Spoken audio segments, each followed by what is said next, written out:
So I woke up hearing Beautiful Exchange. I'll put that in the community tab. I can't think of the group that sings the song, but I woke up hearing that. Now, the question is, what is that beautiful exchange? When you listen to the song in accordance, now we're just going to get straight to the point. The beautiful exchange, the exchanging shift that's within. So it's talking about Jesus giving his life on the cross, paying the ultimate price for everybody's sins so that everybody gets a free pass into heaven. When the actuality of it is the fact of to have a connection so strong that when God asks you to do the impossible, you would trust and do it. It's just like when we're learning to walk as a kid. We're teaching our kids to walk. You know, we all went through that. You know, parents stand us up and they're like, "Come on, walk to me." And we're like, "Are you crazy? I'm gonna fall. Like I'm not doing that." What they do, they sit back down and they keep doing that over and over and over again until they have the confidence to maybe just lean toward, "Oh, you caught me. Oh, okay." So then they develop the trust of, "Oh, okay, well, you're gonna catch me." Or even better yet, so you're not there. They decided to do it on their own. Okay, well, they're not there, but they're going to come on over and catch me. Boom, they hit the floor. Cry. We comfort them. "Oh, I'm okay. Oh." I mean, it didn't feel too good, and I was scared shitless, but okay, all right, okay, cool. And after a while, you fall. It don't hurt that bad. It's like, okay, I'm used to it. They get up, they roll over, and they keep on moving. And that's the beautiful exchange. Is to have that connection that's so strong and that's so powerful that even when you do fall, because when we talk about death, we go through a death every time we go through some shit in life. Let's keep it all the way 100 and put it in layman's terms. Anytime we go through some shit in life, when we go through dark nights of the souls, when we go through rebirth and transformations and transmutations and awakenings and ascensions, some of the most drastic things that really impact and change our lives are not the prettiest. They're most of the time they're the most painful experiences. And sometimes the most painful experiences teaches us the most beautiful lessons, and it's that exchange. It's the exchange in finding the beauty in the pain and finding the treasure underneath. Having that trust of being at a point of completely giving up. Because, according to biblical text, Jesus on the cross was like, okay, you told me I went up on the hill. You told me, let them kill me. So I didn't run. Now I'm on this damn cross, right? Why have you forsaken me? Because this, what is going on? I thought this was going to be quick. You was boom, bam, hey, I rise again. What the hell is this? What is this? This was not in the fine details. I need to start reading the fine details of these contracts, because what is all of this? And especially a lot of us on a spiritual journey, we feel like that. Like, this was not in the contract. No. I need you to show me in the fine print where this. Oh, it's right there. But see, I don't remember that. It wasn't explained in that manner.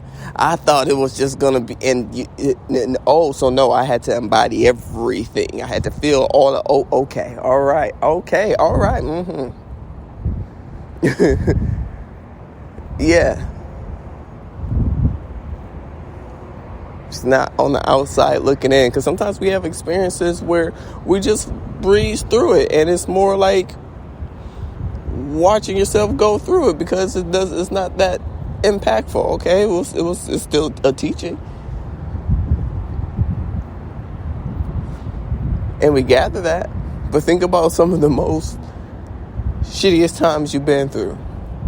Weren't they the most transformative? Weren't they the most impactful? A beautiful exchange. There are many ways of a beautiful exchange.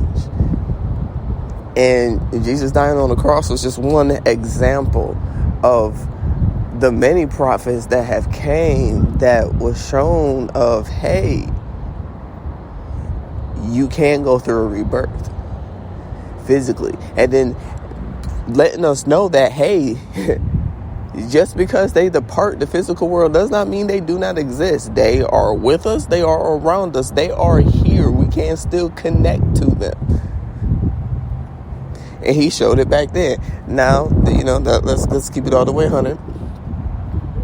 Back in those times, things was a bit simpler, So, I wasn't there, so let's just say he actually physically reappeared after he passed away. Now, if that was to happen now, you would be Jesus would go into a lab, because they're gonna want to run all the tests and everything in the world. So, right, exactly.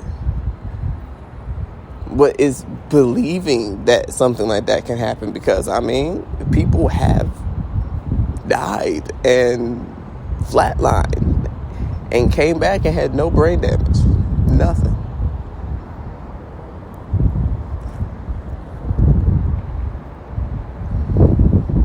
Near-death experiences. I know I've had one. Went to the River Jordan. I was told, do not cross the river. As I sat and talked to whom I was communicating with. It's like, oh, what's over there? It's all pretty. And it is like, you don't need to, you can watch it from over here, but you don't need to know what's over there just yet. Just, you can admire it from a distance, but you're going to stay your little booty right here.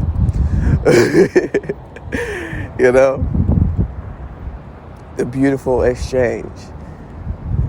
And that's shown in, and Jesus was one of the many prophets that came to show that, hey, no, you don't have to be from the human descent of royalty to be able to communicate with the ancestors and the guides and the angels. It's not reserved just for, it's for everybody that wants to connect. Everybody. Regardless of your life. Because your life may just be a way to show people like, hey, I am an equal. That's why he even washed the feet of Mary Magdalene. Like, we all equal. We all in this together. We all live, we all die.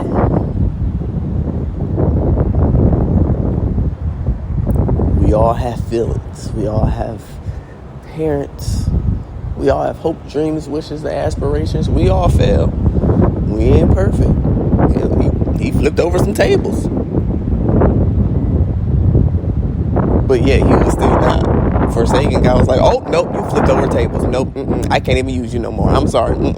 Well, whatever. Why are you still talking to me? Excuse me, you flipped over a table in my church. No, you did. Oh, no, you did not. No, Done. Too bad. Oh, well. Oh, you're sorry. Oh, well. No, too bad. Now, does that mean like, oh, okay, well, I could just get away with... No, there will be consequences. And consequences more so as teaching lessons to go, that's not the best choice you can be making right now. And that you do have other options. You have other things available and open to you. That's not your best. For those that have seen George Foreman's story, when his mother, she was like, you got all this potential. Like, that's not the best choice for you to be making. But she had to step back, let him do what he had to do. And he's like, you had it all along. And he had to realize, like, I had it all along. I was just going about it the wrong way.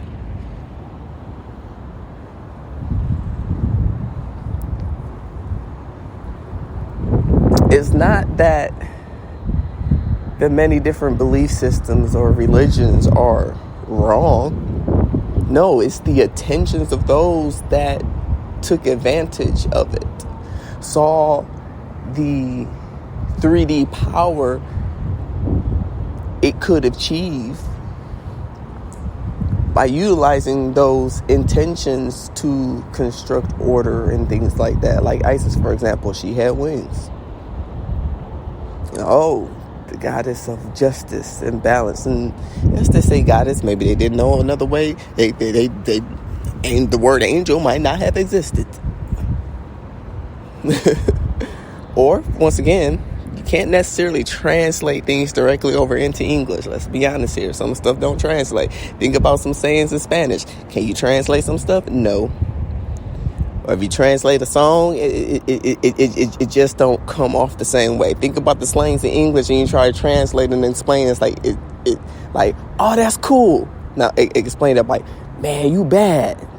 Ooh, that outfit is bad. People like, it's bad. Well, I think it's nice. Like, no, bad is good. Yeah, never mind. Right. But anyway,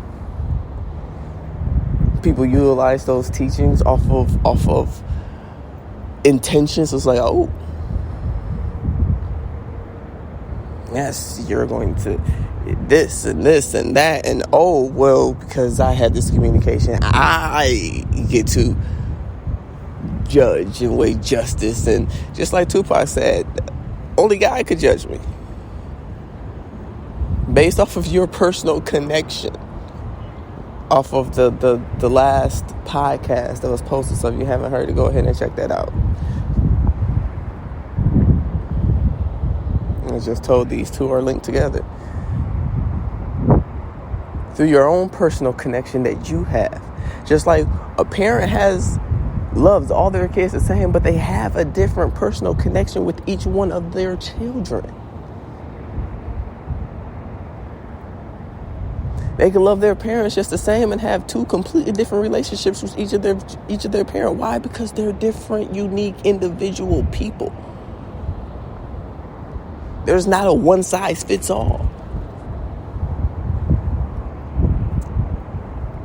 Even with being omnivoyant, there's not a one size fits all. Somebody else may have a completely different experience being omnivoyant. Hell, they might even call it something else.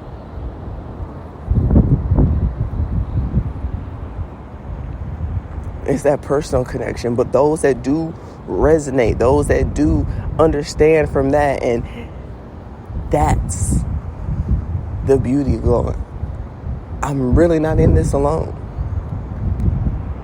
I'm really not losing it. Because that's the thing, when you're like, man, dude, you're losing it. Like, that's not true. How can you possibly believe something like that? To lose it, to lose that connection. Like, no, you're losing the connection of falsehoods. That's why, man, dude, you're losing it. I'm losing the connection of falsehoods, yeah. Things that aren't true. For me, hey, it might be true for you. Not true for me. And it's a beautiful thing. And it's a beautiful exchange. It's a beautiful exchange to have that, to exchange that personal relationship for a commercialized one. That personal relationship for a fear-based one. A loving relationship for a control, domineering, and oppressive relationship. Freedom, peace, comfort, and encouragement. Because you're going to definitely scrape some knees and have somebody there give you a Band-Aid.